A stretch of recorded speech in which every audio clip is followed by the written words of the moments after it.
तो हाँ, तो प्यारे साथी नमस्कार, आप लोग का स्वागत करता हूँ भोला हिंदी क्लासेस में। उम्मीद करता हूँ कि आप लोग स्वस्थ होंगे, अच्छे होंगे, पढ़ाई लिखाई कर रहे होंगे। आज का क्लास बहुत ही शानदार क्लास विद्यार्थी मैं आप लोग को लेकर आया हूँ। क्लास 12 का हिंदी का कविता, जो आप लोग को पूरा तरह से 13 चैप्टर पढ़ना है। आप लोग को 13 चैप्टर कविता पढ़ना है क्लास 12 में, बिहार बोर्ड के बच्चों के लिए। हमने आज का क्वेश्चन यही विद्यार्थी, बहुत ही कन्फ्यूजन होती है याद करने में कि कौन सा कवि किस काल का है, किस युग में का है, भक्ति काल का कौन है, कौन रीति काल का है, कौन आधुनिक काल का है। बहुत सब प्रॉब्लम होती याद करना। थोड़ा सा अगर विद्यार्थी को ट्रिक मिल जाती है तो याद करने में ज़्यादा आसान हो जाती है। हर चीज़ याद करने में थोड़ा सा मुश्किल जरूर होती है विद्यार्थी, लेकिन अगर ट्रिक मिल जाती विद्यार्थी तो थोड़ा सा मिलता आसान। और वो ट्रिक हम आप लोग को लेकर आए हैं। क्लास 12 का कौन सा कवि किस काल का है, किस काल का नहीं है, वो आपको हम अभी इस वीडियो में चर्चा करेंगे। तो आप अभी तक आप लोग नए हैं और नए हैं, वीडियो को देख रहे हैं, आए हैं, तो चैनल को भी सब्सक्राइब कर लीजिए, वीडियो को लाइक कर लीजिए और कमेंट करके जरूर बताइएगा। मैं आगे पढ़ाता हूँ। चलो स्टार्ट करते हैं। आज का क्वेश्चन ये विद्यार्थी, class 12 important Hindi trick bye भोला सर। ठीक है, कौन सा कवि किस काल का या युग में कहा।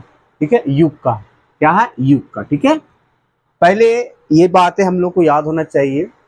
फाइनली ये चीज तो याद होना चाहिए विद्यार्थी कि हमारा कविता कितने चैप्टर का है टोटल और कितने है पढ़ना, और कविता में कौन सा हमारा कविता कौन कवि लिखे हैं, ये भी याद होना चाहिए। पहला आप लोग का कड़वक है। कड़वक का जो लेखक है मलिक मोहम्मद जायसी जी है। दूसरा पद है जिसने लिखा सूरदास ने। तीसरा आप लोग का भी पद है जिसने तुलसीदास जी ने लिखा है ना। और आपका चौथा जो है छपाया है जो नाभा दास जी लिखे हैं। कौन लिखे हैं? नाभा दास जी। और पांचवा आपका है कबीर, जो भूषण जी लिखे हैं, यानी कि भूषण एक कवि हो गए। ठीक है, तुमुल कलह में ये जय शंकर प्रसाद लिखे हैं। बहुत ही इसमें एक हृदय की बातें होती है, एक श्रद्धा की बातें होती है विद्यार्थी, बहुत ही अच्छा लगता है सुनने में। आप लोग भी सुनेंगे। पुत्र वियोग जो सुभद्रा कुमारी चौहान जी है, इसमें एक कवित्री है। ये एक साहसी औरत है, साहस दिखाती है अपना आपके। 9वीं कक्षा तक पढ़ाई करती है और इसका मैंने कविता इसका पढ़ाया था, पुत्र वियोग, एक कविता के रूप में। बहुत ही एक बेटा कहने का मतलब आज समय निधन हो जाती है, इसमें बहुत ही अच्छा आप लोग को मैंने एक्सप्लेन किया था। एक साहसी औरत थी, एक साहसी कवित्री थी उषा, जो शमशेर बहादुर सिंह लिखे। और ये कवियों का नाम होना चाहिए विद्यार्थी यार, कम से कम 5 से 6 मार्क्स के कवियों में से आ जाती है, लेखक में से। आपका ये काव्य खंड का है, पता होना चाहिए काव्य खंड का है विद्यार्थी। और काव्य खंड तो आपको याद होना चाहिए सारे को, है ना। क्या है ये? काव्य खंड है ना। अब काव्य खंड बढ़िया से याद होना चाहिए विद्यार्थी, और सभी का कवियों का और आपको गद्य खंड में लेखक का नाम तो याद होना चाहिए, और कितना चैप्टर पढ़ना है ये भी याद होना चाहिए। तबे 100 में 100 मार्क्स आने की संभावना है विद्यार्थी। और यहाँ से तो क्वेश्चन बनती है, 5 क्वेश्चन तो आएगी ही आएगी। तो याद रखना है ना कि कौन सा कवि कौन सा चैप्टर लिखे, कौन सा कविता लिखे। तो यहाँ तक मैंने बताया कि उषा शमशेर बहादुर सिंह लिखे हैं। और 9वां चैप्टर है जन जन की चेहरा, इनका रचयिता है गजानंद माधव मुक्ति जी। गजानंद माधव मुक्ति जी। अधिनायक का है रघुवीर सहाय जी। रघुवीर सहाय जी अधिनायक चैप्टर लिखते हैं। एक अधिनायक उसमें बताते हैं कौन अधिनायक है, कौन इसमें नायक है। अधिनायक एक आपका चैप्टर बहुत ही अच्छा पढ़ा है। उसमें हरिचरना का रोल होती है। हरिचरना एक फटा सुताना कपड़ा पहनकर, है ना। क्यों? अरे मतलब कि एक कविता एक अच्छा लगा है, आप लोग को मैं सुनाऊंगा बहुत जल्द ही, लेकिन आपको इसको इंतजार करना होगा। प्यारे नन्हे बेटे को विनोद कुमार शुक्ल जी लिखते हैं। बहुत ही एक शानदार अच्छा पेश करते हैं अपने पुत्र को और पुत्री को यहाँ पर एक शिक्षा के रूप में। एक कहते हैं हर कहते हैं स्त्री लोहा है, हर एक औरत लोहा है। इस प्रकार इसमें चर्चा बहुत ही अच्छा से करते हैं विनोद कुमार शुक्ल जी। हार जीत, है ना, ये गद्य कविता था। है ना, जो अशोक वाजपेयी जी लिखे हैं। ठीक है, अशोक वाजपेयी जी ये चैप्टर को लिखे हैं, बहुत ही शानदार से पेश किए विद्यार्थी, याद होना ही चाहिए। गांव का घर, है ना, गांव का घर, गांव अब शहर बन रही है, गांव गांव नहीं रहा है। ज्ञानेंद्र पति जी बता रहे थे कि अब जो यहाँ जो होती थी होलियों में गाना गीते जो भी होती थी कीर्तने, वो अब खत्म हो गई है, अब यहाँ कुछ और भी होती है। कहने का अर्थ सारा चीज गांव एक शहर में कन्वर्ट हो रहा है। तो गांव का घर पढ़ने में आपको भी मजा आएगा विद्यार्थी। ये ज्ञानेंद्र पति जी लिखे हैं इस चैप्टर को, तो क्या याद हो गया होगा। कड़वा का लेखक हमारा कवि कौन है, मलिक मोहम्मद जैसी जी। पद लिखे हैं सूरदास जी, दूसरा पद है तुलसीदास जी का, चौथा है छपाई जी नाभादास जी लिखे। पांचवा आपका क्या है, पांचवा आपका कवि थे भूषण जी लिखे। छठा क्या है आप लोग का, तुमुल कुलाहा कलह में जो लिखे जयशंकर प्रसाद जी। सतमा आपका पुत्र वियोग है जो लिखे सुभद्रा कुमारी चौहान। आठवां है उषा, आप लोग को लिखा कौन, शमशेर बहादुर सिंह लिखे। अगला है नौवां आपको जंजन के एक चेहरा, गजानंद माधव मुक्ति जी। 10वां है अधिनायक जो किसने लिखे हैं, रघुवीर सहाय जी। 11वां हो गया प्यारे नन्हे बेटे जिसने लिखे विनोद कुमार शुक्ल जी। और आपका हार जीत है जो लिखे कौन, अशोक वाजपेयी जी। और गांव का घर लिखे ज्ञानेंद्र पति जी। याद होना ही चाहिए, फाइनली याद होना चाहिए विद्यार्थी। हमने क्वेश्चन क्या है आज का, ये क्वेश्चन विद्यार्थी कि कौन सा कवि किस काल का है, कौन सा कवि किस काल का है, भक्ति काल का है, प्रीति काल का है कि आधुनिक काल का। मैं ट्रिक देता हूं, ठीक है, ध्यान से सुनिएगा। ट्रिक यही विद्यार्थी, ट्रिक यही है, आपको ट्रिक है, ट्रिक याद रखना है। ट्रिक है ये ट्रिक है। कहते हैं मन से भक्ति होती है, या मन से भक्ति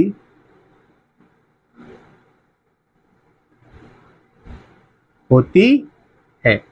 और रियल बात है, भक्ति मन से ही होती है। भक्ति जो है मन से ही होता है विद्यार्थी, मन के बिना भक्ति कहाँ होती है सर। तो भक्ति मन से होती है और मन से भक्ति होती है। याद रखना, इंपॉर्टेंट सूत्र है ये इंपॉर्टेंट बातें है। माँ से मतलब याद रखना, माँ से रखना विद्यार्थी मलिक मोहम्मद जायसी जी, मलिक मोहम्मद जायसी जी, ठीक है, ये रखना माँ से बात है। और ना से रखना विद्यार्थी, ना से याद रखना, ना से रखना नाभादास, नाभादास जी, ठीक है। और भक्ति से मतलब याद रखना, थोड़ा सा मिस्टेक हो रहा है यहाँ पर भी समझा देते हैं, बढ़िया समझाएंगे विद्यार्थी। थोड़ा सा आपको ध्यान देना होगा, बस थोड़ा सा मैं आपको बढ़िया से दिखाऊंगा, ठीक है। चलो, माँ से मैंने क्या बताया विद्यार्थी, सर माँ से आपने बताया मलिक मोहम्मद जायसी जी, मलिक मोहम्मद जायसी जी, ठीक है, याद रखिएगा। और ना से अब मैंने आपको बता रहा हूं, ना से रखना नाभादास, ना से नाभादास। अब भक्ति से रखना भक्ति काल, भक्ति से भक्ति काल। तो कहने का अर्थ है कि मलिक मोहम्मद जायसी से लेकर यानी कि नाभादास तक ये सारे कवि भक्ति काल का है। किस काल का विद्यार्थी, भक्ति काल का। ये भी भक्ति काल का हो गया, यानी कि ये यहाँ से लेकर विद्यार्थी हम कह सकते हैं ये सारे कवियां जो है भक्ति काल का विद्यार्थी। किस काल का है, भक्ति काल का। मन से भक्ति होती है, भक्ति काल का है कवि। क्या समझ में कुछ आया, ये सारे जो हैं कवि भक्ति काल का है। कौन कौन, तो मलिक मोहम्मद जायसी जी भक्ति काल का, सूरदास जी भक्ति काल का, तुलसीदास जी भक्ति काल का, नाभादास जी भक्ति काल का है विद्यार्थी। तो क्या याद रहेगा, यानी मन से, माँ का मतलब मलिक मोहम्मद जायसी, अन्ना से नाभादास जी, ये चारों जो कवियां हैं ये है भक्त काल के, यानी कि भक्ति काल का, ठीक है। और ये जो है हमारे ये जो हैं, ये कबीर जो भूषण जी लिखे हैं रीति काल का विद्यार्थी, रीति काल का। ये रीति काल इसीलिए विद्यार्थी ये लिखते थे, वीर रस था इसके अंदर, समझ रहे हैं ना। इसके अंदर बहुत ही गुस्सा वाले कविता लिखते थे ये हमारे कवि, वीर रस यानी कि रीति काल के थे। अब बाकी जो बचा विद्यार्थी, बाकी जो बचा, ये आपको जो बचा, ये आपको बचा 4 इधर, 4 जो बचा इधर, ये सारे जितना बचे विद्यार्थी, ये जितने सारे बचा, यानी कि जय शंकर प्रसाद जी, सुभद्रा कुमारी चौहान जी, शमशेर बहादुर सिंह जी, ये सारे जो है विद्यार्थी, ये सारे कवियां हैं जो है आधुनिक काल के विद्यार्थी। शायद नीचे दिखाई नहीं दे रहा होगा, मैं लिखूं तो आधुनिक काल के विद्यार्थी।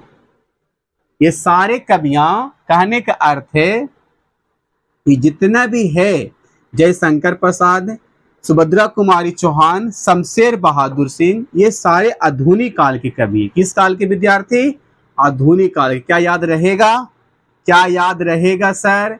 और ये जितना बचा, ये यहां से जो बचा ये पूरा, यानी कि गजानंद माधव मुक्ति जी, और यहां से जितना भी है रघुवीर सहाय जी, विनोद कुमार शुक्ल जी, अशोक वाजपेयी जी, ये सारे जो हैं सर, ये जो है ये भी है आधुनिक काल के विद्यार्थी, आधुनिक काल के कवि रहे हैं। तो याद रहेगा, याद रहेगा विद्यार्थी, बिल्कुल याद रहेगा सर।